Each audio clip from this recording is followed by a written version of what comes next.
Hello everyone, आज हम discuss करने वाले हैं कुछ ऐसे फर्टिलाइज़र्स के बारे में जो कि आप अपनी किचन वेस्ट को यूज़ करके घर पे ही बिल्कुल फ्री ऑफ कॉस्ट बना सकते हैं।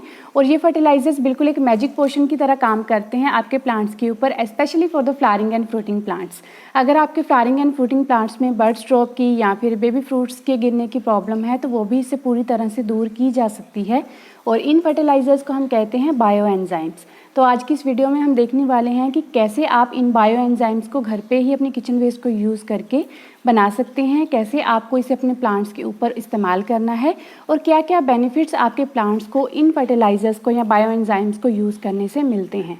प्लांट्स के अलावा और भी काफ़ी सारी एप्लीकेशंस हैं इन बायो एंजाइम्स की, जो आज की इस वीडियो में हम डिस्कस करने वाले हैं। तो चलिए शुरू करते हैं। नमस्कार, मैं Pooja Sharma and welcome to my YouTube channel एक नई सुबह। बायो एंजाइम एक इको फ्रेंडली सॉइल सप्लीमेंट है जिसमें कि ग्रोथ स्टिमुलेंट पाए जाते हैं और इसे तैयार किया जाता है वेजिटेबल एंड फ्रूट के पील्स के साथ। मतलब आपके किचन में से जो वेस्ट निकलता है, जैसे कि फलों के छिलके, सब्जियों के छिलके या फिर कुछ फल और सब्जियां जो ख़राब हो जाती हैं, उनके साथ आप इसे इजीली तैयार कर सकते हैं। और ये फर्मेंटेशन के प्रोसेस के थ्रू तैयार होता है। तो इसमें प्रेजेंट होते हैं potassium humate and amino acid जो कि प्रोटीन एंड विटामिन की फ्रैक्शन से बनते हैं। और इन बायो एंजाइम्स को बनाने के लिए हमें सिर्फ 4 चीज़ों की ज़रूरत पड़ेगी जो कि अक्सर हमारे घर पे बहुत आसानी से मिल जाती हैं। और उनमें से सबसे पहली चीज़ है फलों और सब्जियों के छिलके, जो कि अक्सर हमारे किचन से निकलते रहते हैं। उनको यूज़ करेंगे हम इन बायो एंजाइम्स को बनाने के लिए। दूसरी चीज़ हमें चाहिए होगी गुड़। कैसे भी टाइप का गुड़ आप ले सकते हैं, नया, पुराना, ख़राब, अच्छा, आपको कोई स्पेशली परचेज़ करने की ज़रूरत नहीं है। जो भी घर पे अवेलेबल है, जैसा भी है वो आप इसके लिए यूज़ कर सकते हैं। गुड़ नहीं है तो शक्कर यूज़ कर सकते हैं, जिसे कि ब्राउन शुगर भी बोला जाता है, उसको भी इसके लिए यूज़ किया जा सकता है। और गुड़ हमें चाहिए होगा इसकी इन्फेस्टेशन के प्रोसेस को स्टार्ट करने के लिए। तीसरी चीज़ हमें चाहिए गॉड गिफ्टेड वाटर, जो कि सब जगह अवेलेबल है। और चौथी चीज़ हमें चाहिए कोई एयर टाइट कंटेनर जिसके अंदर हम इसे बना सकें। कोई ऐसा कंटेनर होना चाहिए जो कि टाइटली क्लोज हो सकता हो, जिसके अंदर एयर जो है वो पास ना हो सके। और मैं इस पर्पज़ के लिए इन कोल्ड ड्रिंक बॉटल्स को ही प्रेफर करती हूँ, क्योंकि इनकी लिड जो है वो काफ़ी छोटी होती है और इसलिए इनको एयर टाइट रखना जो है वो ज़्यादा ईजी होता है। तो इस बायो एंजाइम को बनाने के लिए आपको सिर्फ इन्हीं 4 चीज़ों की ज़रूरत है। और अब देखते हैं कि इनको बनाने के लिए आपको कितनी रेशियो में कौन सी चीज़ यूज़ करनी है। तो एक कंटेनर के अंदर जितना भी आपको अमाउंट में ये चीज़ बनानी है, बायो एंजाइम बनाना है, उसमें से आपको उसका एक हिस्सा जो है वो गुड़ ऐड करना है, जैगरी या ब्राउन शुगर जो भी आप ऐड करना चाहें, उसका एक हिस्सा आपको वो गुड़ डालना है। उसके ऊपर उसी के 3 हिस्से, मतलब गुड़ का 3 गुना जो है वो आपको अपना किचन वेस्ट डालना है। फलों और सब्जियों के छिलके आपको गुड़ का 3 गुना उसमें डालना है और उसी का 10 गुना आपको डालना है उसमें पानी। मतलब एक हिस्सा आपका गुड़ हो जाएगा, 3 हिस्से आपका किचन वेस्ट फलों और सब्जियों के छिलके हो जाएंगे और 10 हिस्से आपका हो जाएगा पानी का। तो कुछ ऐसा कंटेनर यूज़ करें जिसमें कि थोड़ी सी स्पेस हो और ऊपर से थोड़ा सा एरिया खाली बचे। और ये सारा मटेरियल डालने के बाद आप उसे ऊपर से लिड को टाइटली क्लोज कर दीजिए और किसी ऐसी जगह पे रखिए जहाँ पे धूप बिल्कुल ना आती हो। शेडी एरिया में रखना है, बट किसी स्टोर के अंदर भी आप इसे ना रखें, कहीं ऐसी जगह पे रखें जहाँ पे आपकी नज़र डेली इसके ऊपर पड़ती रहे। उसका रीज़न ये है कि इसके इन्फेस्टेशन के प्रोसेस के दौरान काफ़ी सारी गैसेस जो हैं वो इसमें से निकलती हैं। यही वजह है कि इसके ऊपर के हिस्से को हम थोड़ा सा खाली ज़रूर छोड़ते हैं। एटलीस्ट 1/4 पार्ट आपको अपने कंटेनर का खाली छोड़ना चाहिए, ताकि उसको गैसेस को निकलने के लिए इसमें थोड़ी सी स्पेस बच जाए। अगर आप बोतल को पूरा ऊपर तक भर देंगे, गैसेस को स्पेस नहीं मिलेगी और बोतल्स आपकी फट भी सकती हैं। इनफैक्ट स्पेस छोड़ने के बाद भी सामने रखने के लिए मैं इसीलिए बोल रही हूँ कि जब आपको लगे कि आपका ये जो कंटेनर है ये टाइट हो गया है, जैसे अभी ये लूज़ है, प्रेस हो रहा है इजीली, बट अगर ये टाइट हो गया है तो उस टाइम पे आपको इसकी लिड को हल्का सा लूज़ करना है, ताकि जो एक्सेस गैसेस निकली हैं वो सारी बाहर निकल जाएं।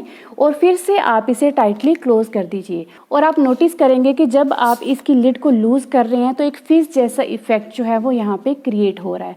और इन गैसेस को रिलीज़ करने के लिए पूरी तरह से भी लिड को एकदम से ओपन मत कर दीजिए, क्योंकि वो फिश के इफेक्ट के साथ आपका जो कंटेंट है या जो वाटर है वो सारा बाहर आ सकता है, जैसे कि कोल्ड ड्रिंक बॉटल्स में हम अक्सर देखते हैं। और दूसरी बात जो आपको ध्यान में रखनी है कि फिश को निकालने के टाइम पे, इसकी गैसेस को रिलीज़ करने से पहले आप बिल्कुल भी इन बोटल्स को शेक ना करें।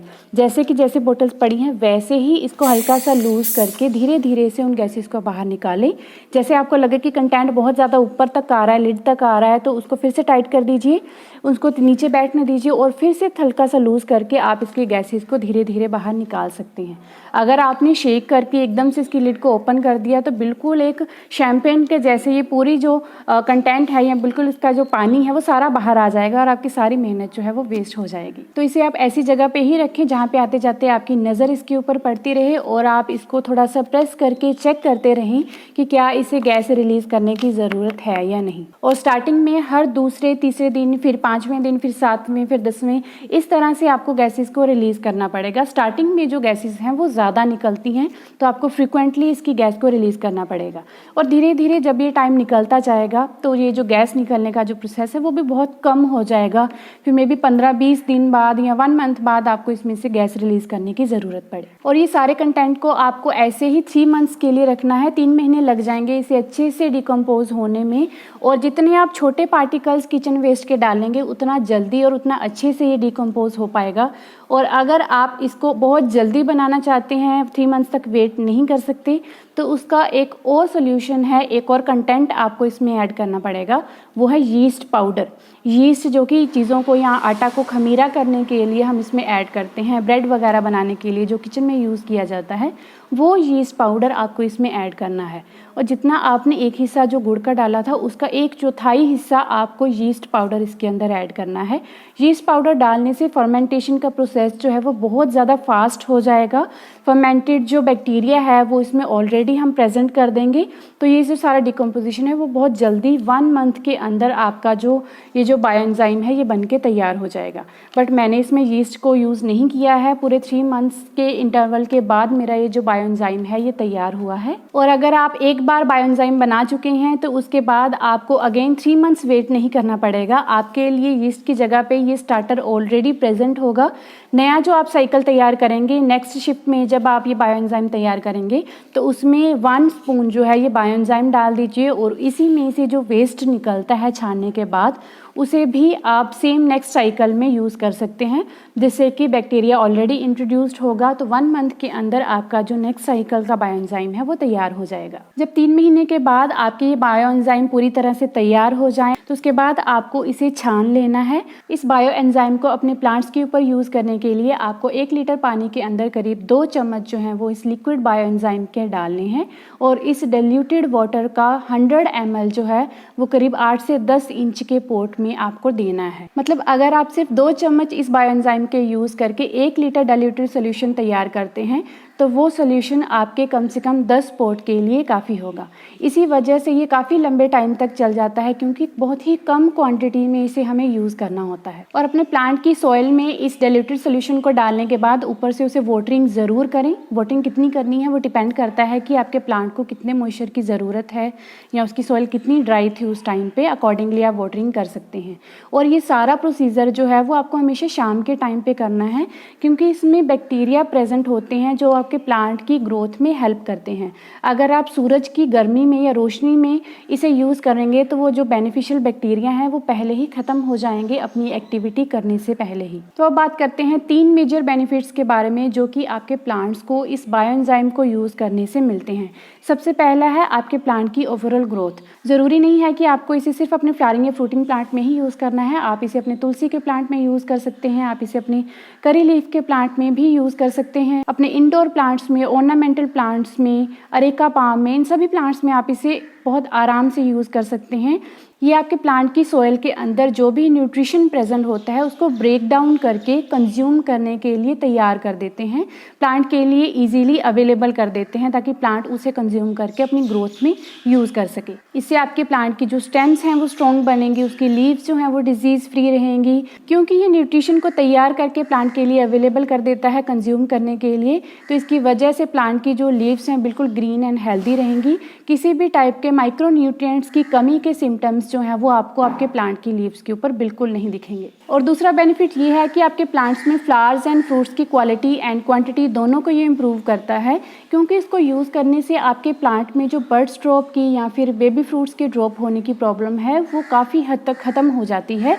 फ्रूट्स ज़्यादा टाइम तक ज़्यादा अच्छे से अपने प्लांट्स के ऊपर रहते हैं तो ऑब्वियसली उनकी क्वांटिटी अच्छी होगी। और तीसरा बेनिफिट ये है कि ये आपके प्लांट की इम्यूनिटी को इंक्रीज़ करता है, ये आपके प्लांट को डिजीज़ रेसिस्टेंस बनाता है। इसकी वजह से जो भी पेस्ट हैं वो आपके प्लांट के ऊपर जल्दी अटैक नहीं कर पाएंगे, और अटैक करते भी हैं तो वो बहुत ज़्यादा हार्म आपके प्लांट को नहीं पहुँचा पाएंगे। स्पेशली जो वायरस एंड बैक्टीरिया की वजह से जो डिजीज़ आपके प्लांट्स में या उसकी लीव्स में हो जाती हैं वो नहीं हो पाएंगी अगर आप कॉन्टिन्यूटी में इन बायोएंजाइम्स का इस्तेमाल करते रहेंगे तो। और एक और बहुत अच्छा बेनिफिट इन बायोएंजाइम्स को यूज़ करने का कि अगर आपके एरिया का वाटर जो है वो हार्ड वाटर है और उसकी वजह से आपके प्लांट्स ख़राब हो रहे हैं, तो सिंपल पानी देने की बजाय आप थोड़ी सी क्वांटिटी में इस बायोएंजाइम को उसमें ऐड कर दीजिए। तो ये जो पानी है वो आप अपने प्लांट्स को देंगे तो उसका कोई भी साइड इफ़ेक्ट आपके प्लांट्स के ऊपर नहीं हो पाएगा। आप मेरे टेबल पे देख रहे होंगे कि मैंने 3 अलग अलग बोटल्स में से क्यों बनाया है। आप इसे मिक्स करके भी बना सकते हैं, जो भी किचन वेस्ट या फलों या सब्जियों के छिलके होते हैं आप उसे मिक्स करके भी बायोएंजाइम एक बना सकते हैं। बट हम 3 अलग अलग टाइप के भी बना सकते हैं या इससे ज़्यादा भी हम अलग अलग टाइप के बना सकते हैं कुछ स्पेसिफिक पर्पज़ के लिए। जैसे कि ये फर्स्ट वाला जो है ये सिट्रस फ्रूट्स से बना है, इसमें ऑरेंज अवेलेबल नहीं था बट मैंने इसमें स्वीट लाइम, मौसमी जिसे कहते हैं, और एक नींबू के छिलकों से मैंने इसे तैयार किया है। इसका बेनिफिट ये है कि आप इसे मल्टीपर्पज़ यूज़ कर सकते हैं। ये जो सिट्रस फ्रूट से जो बायोएंजाइम बनाया जाता है उसे हम प्लांट्स में तो यूज़ करते ही हैं, उससे काफ़ी अच्छी फ्रेगरेंस भी आपके प्लांट से आती है, बहुत अच्छा न्यूट्रिशन भी आपके प्लांट को देते हैं और चींटियों को भी ये दूर भगाते हैं आपके गार्डन से। और उसके अलावा प्लांट्स के अलावा आप इसे क्लीनिंग में, डिश वॉशिंग में, लॉन्ड्री में, डिसइंफेक्टेंट के तौर पे और फिर पेस्ट कंट्रोल के लिए या अपने पेट्स को वॉश करने के लिए भी आप इसे यूज़ कर सकते हैं। जितने भी केमिकल क्लीनिंग लिक्विड आते हैं वो सब हमारे सॉइल को और ग्राउंड वाटर को कंटेमिनेट करते हैं। तो अगर आप भी एक इको फ्रेंडली सोल्यूशन चाहते हैं क्लीनिंग के लिए तो सिट्रस फ्रूट का बायोएंजाइम उसके लिए बेस्ट ऑप्शन है। बहुत अच्छे डिसइंफेक्टेंट का काम करेगा, बहुत अच्छी क्लीनिंग का ये काम करेगा। इनफैक्ट अपने sink, wash basin, tiles, bathrooms, इन्हें क्लीन करने के लिए भी आप इस बायोएंजाइम को यूज़ कर सकते हैं। दूसरा बायोएंजाइम जो मैंने बनाया है वो है मैरीगोल्ड के फ्लावर्स के साथ, सेम प्रोसीजर से बनाया है वैसे ही। और इसे सेपरेट बनाने के पर्पज़ ये है कि ये आपके गार्डन से और आपके घर से मॉस्किटोज़ को दूर रखने में बहुत हेल्प करेगा। आपने अक्सर सुना होगा कि अगर आप अपने गार्डन से, घर से मच्छरों को भगाना चाहते हैं तो उस एरिया में आप मैरीगोल्ड के प्लांट्स लगा दीजिए। बट ज़्यादातर मच्छर हमें इस रेनी सीज़न में या फिर गर्मियों के सीज़न में देखने को मिलते हैं और उस टाइम पे मैरीगोल्ड के जो प्लांट्स हैं वो नहीं लगाए जा सकते हैं, उस टाइम पे उसके फूल नहीं लगते हैं। तो बेटर है कि जब इसके फ्लावर्स अवेलेबल हों उस टाइम पे आप इसका बायोएंजाइम तैयार कीजिए और साल भर आप कभी भी इसे यूज़ कर सकते हैं एज ए मॉस्किटो रिपेलेंट। और दूसरी चीज़ की इसकी फ्रेगरेंस इतनी अच्छी होती है कि आप इसे एज ए रूम फ्रेशनर भी यूज़ कर सकते हैं। और तीसरा बायोएंजाइम जो मैंने तैयार किया है ये मैंने बनाया है गार्लिक एंड अनियन के पील से। कुछ गार्लिक के क्लोव्स भी मैंने इसमें ऐड कर दिए थे और साथ में ऐड की हैं कुछ चिलीज़, 2 या 3 चिलीज़। इससे ये एक बहुत ही अच्छा पेस्टिसाइड जो है वो आपका ऑर्गेनिक पेस्टिसाइड तैयार हो जाता है। किसी भी टाइप्स के जो मिली बग्स होते हैं, थ्राइप्स होते हैं, स्पाइडर माइट्स होते हैं, उन सब को ये मारने में बहुत ज़्यादा कारगर है, बहुत इफेक्टिव सोल्यूशन है ये पेस्ट कंट्रोल के लिए। इन 3 बायोएंजाइम्स के अलावा समटाइम्स मैं बनाना पील का भी एक सेपरेट बायोएंजाइम बनाती हूँ specially for my flowering and fruiting plants, क्योंकि बनाना पील जो है वो बहुत अच्छा सोर्स होता है पोटेशियम का और फ्लावरिंग एंड फ्रूटिंग प्लांट्स के लिए पोटेशियम बहुत ज़्यादा हेल्पफुल होती है ज़्यादा क्वांटिटी में फ्लावर्स एंड फ्रूट्स को प्रोड्यूस करने के लिए और उनकी अच्छी क्वालिटी के लिए। इन 3-4 बायोएंजाइम्स के अलावा बाकी के सारे इकट्ठे भी बना सकते हैं किचन वेस्ट को यूज़ करके। बहुत ज़्यादा बेनिफिट ये आपके प्लांट्स में ऐड करते हैं। और अगर आप ऑनलाइन इन बायोएंजाइम्स की प्राइस चेक करेंगे तो नियर अबाउट 400 रुपीज़ में आपको 500 ml की एक बोतल मिलती है जो कि सेम प्रोसीजर से ही तैयार की जाती है। तो इसलिए बेटर है कि आप खुद अपना बायोएंजाइम तैयार करें, इससे आपका किचन वेस्ट भी यूज़ हो जाएगा। स्पेशली जब हम किचन वेस्ट से जो कंपोस्ट बनाते हैं उसमें हम अवॉइड करते हैं अपने सिट्रस फ्रूट्स के छिलकों को ऐड करना, तो उन सिट्रस फ्रूट्स से तो स्पेशली आप ज़रूर बायोएंजाइम बनाएं और उसे ट्राई करें। बिल्कुल फ्री ऑफ कॉस्ट आपको बहुत अच्छा न्यूट्रिशन आपके प्लांट्स के लिए मिल जाएगा। तो आई होप आपको आज की ये कंप्लीट इन्फॉर्मेशन बायोएंजाइम के बारे में अच्छी लगी होगी। तो प्लीज़ इस वीडियो को लाइक एंड शेयर करें, मेरे चैनल को सब्सक्राइब करें एंड बेल आइकन प्रेस करें for the latest video notifications. धन्यवाद।